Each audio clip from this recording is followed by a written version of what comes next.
Nous allons maintenant aborder la prise en charge initiale de la prééclampsie.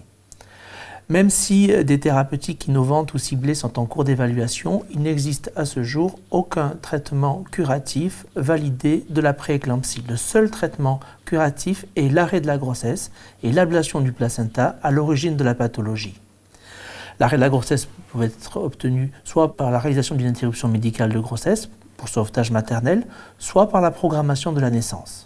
L'objectif de la prise en charge obstétricale est de stabiliser la situation maternelle par des traitements symptomatiques que nous allons aborder et de proposer une naissance programmée à un âge gestationnel optimal après évaluation du retentissement materno-fœtal de l'affection. Il existe en effet un compromis à trouver entre la prématurité induite et les conséquences materno-fœtales du dysfonctionnement placentaire. Deux options s'offrent à nous, soit une prise en charge conservatrice. Il s'agit de développer une attitude d'expectative avec surveillance materno-fœtale rapprochée, soit une programmation de la naissance, qu'il s'agisse d'un déclenchement ou d'une césarienne. La décision repose sur une discussion pluridisciplinaire incluant les pédiatres, les anesthésistes, l'obstétricien et également les parents.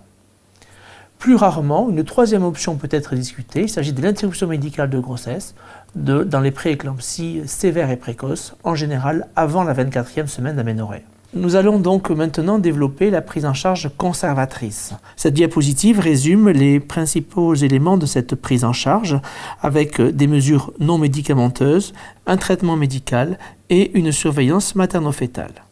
La première mesure non médicamenteuse est le transfert in utero organisé dans le cadre de la régionalisation des soins périnataux. Le principe est de mettre en adéquation le type d'établissement et la sévérité de l'état materno-fœtal. Il est rappelé ici les trois types de maternité selon l'équipement pédiatrique qui s'adressent respectivement aux grossesses normales, aux grossesses à risque modéré avec des nouveau-nés nécessitant une surveillance particulière et aux grossesses à haut risque avec des nouveau-nés présentant des détresses graves nécessitant une réanimation néonatale. Le choix de l'établissement se fera en fonction de l'âge gestationnel, du poids fœtal estimé et de la nécessité attendue d'une réanimation maternelle. Les modalités du transfert ont été définies et ne sont pas spécifiques de la prééclampsie. Par contre, il existe des contre-indications au transfert in utero, notamment en cas d'anomalie du rythme cardiaque fœtal, en cas de suspicion d'hématome rétroplacentaire ou en cas d'état clinique maternel non stabilisé. Dans ces situations, le transfert est contre-indiqué et la naissance doit être organisée dans le centre initial, quel que soit son niveau. Le dernier volet de la prise en charge conservatrice non médicamenteuse concerne l'hospitalisation au milieu obstétrical. L'hospitalisation doit être la règle dès le diagnostic de prééclampsie posé, du fait de l'imprévisibilité des complications materno-fœtales de la maladie. La surveillance doit être rapprochée concernant la mère et l'enfant. L'alitement strict n'est pas forcément recommandé. Il n'y a pas d'indication systématique à une restriction hydrosodée.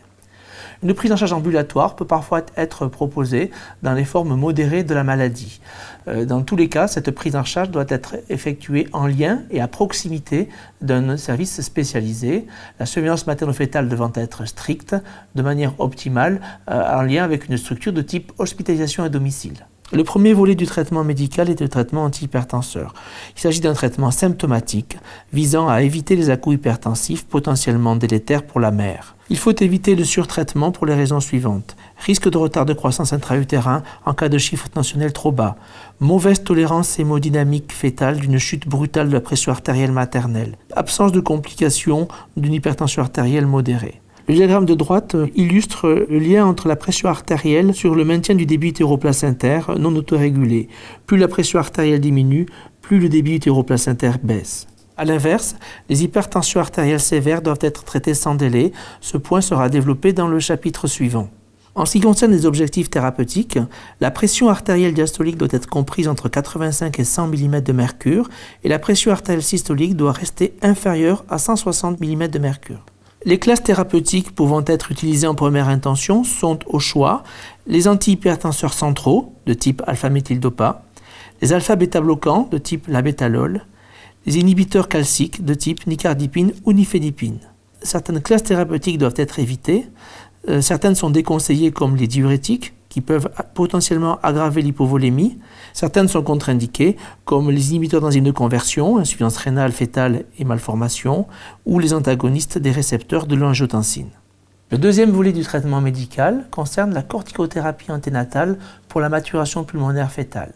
Celle-ci est recommandée en cas de prééclampsie avant 34 semaines lorsqu'une prise en charge néonatale est envisagée.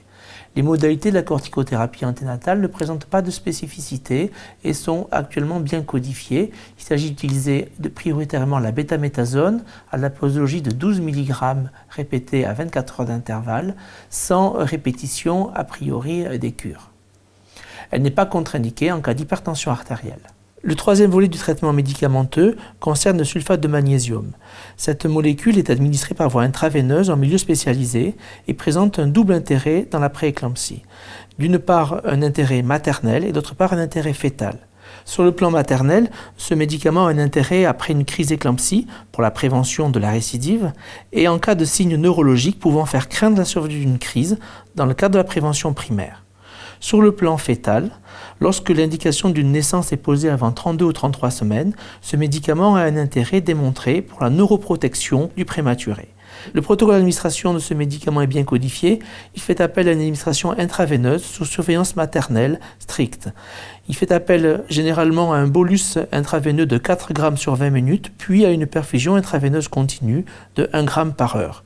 Il est important de surveiller de manière répétée la conscience, les réflexes ostéotendineux et la fréquence respiratoire et la diurèse.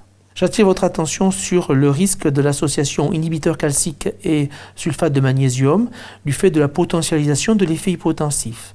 Le gluconate de calcium constitue l'antagoniste à utiliser en cas de surdosage. Le dernier volet du traitement médical concerne l'expansion volémique.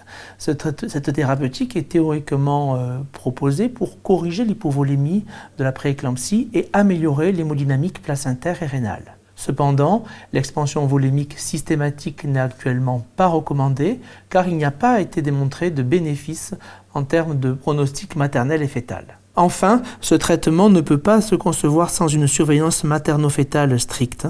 Les fréquences et les modalités de la surveillance doivent être adaptées au contexte clinique. Elles concernent les paramètres cliniques maternels, signes fonctionnels liés à l'hypertension artérielle, mouvements fœtaux perçus, pression artérielle réflexe, les paramètres biologiques maternels et la surveillance du bien-être fœtal et de la croissance fœtale. La surveillance fœtale doit être adaptée à la sévérité du retard de croissance et aux paramètres de la vitalité fœtale. Elle repose sur le rythme cardiaque fœtal et l'échographie.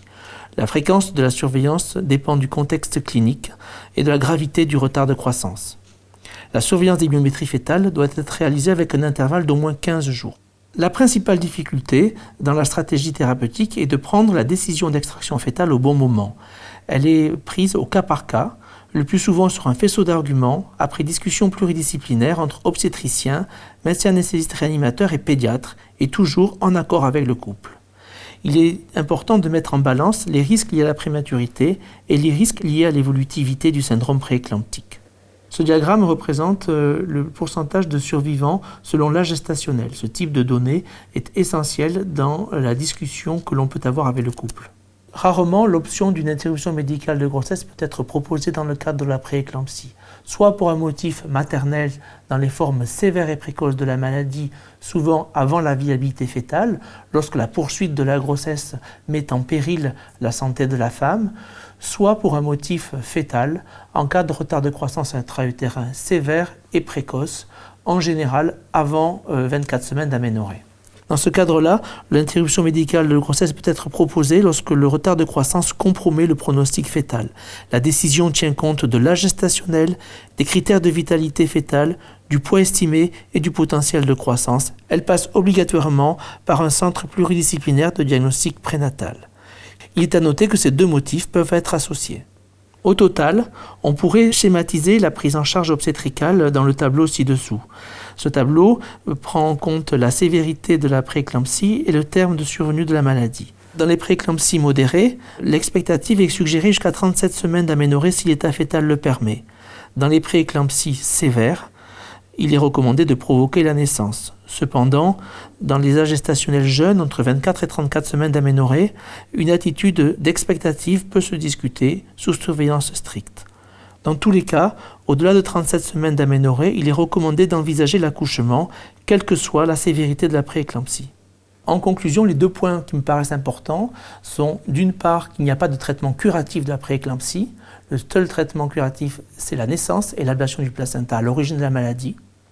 Et d'autre part, la problématique de l'équipe obstétricale est de pouvoir proposer une naissance programmée au bon moment. Il s'agit de trouver un compromis entre la prématurité induite et les conséquences périnatales de l'insuffisance placentaire.